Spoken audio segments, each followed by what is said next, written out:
First, we are going to clean the cauliflower and break it down and put it on a baking sheet for the cauliflower hash. Then we drizzle with olive oil, salt, pepper, and garlic and herb seasoning and mix it all around. Now I'm using VoiceOver on my phone to turn on my oven, and it sounds something like this. Toast, bagel, pizza, selected, bake, button, selected, back, button, bake, preheat, switch button, temperature, time. Time to put the cauliflower in the oven. I'm using my finger to find the sticker on the bell pepper before I start slicing and dicing.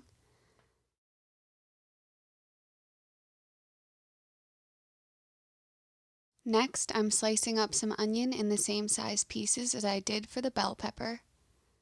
Time to start working on my breakfast pigs in a blanket. First, I'm going to cut up some butter and throw it into a pan to get my sausages frying.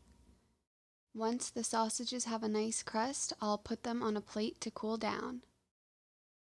Using the same pan as I cooked the sausages in, I'll add olive oil, bell pepper, salt, pepper, and garlic. Then I'll add the onion and a little bit more seasoning. Time to start rolling these pigs in their blankets. First, I cut the croissant dough in half and sprinkle it with some cheese, and then I place the breakfast sausage in and roll them up. Put these bad boys in the oven at 375, and Doggo gets his beauty shot. Next, I'm putting the caramelized onions and peppers in with the cauliflower before it goes back in the oven. Time to make some spicy maple butter. First, we'll cut up some butter, add some hot sauce, and then add our maple syrup.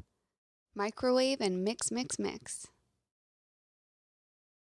Time to pull everything out of the oven and start plating.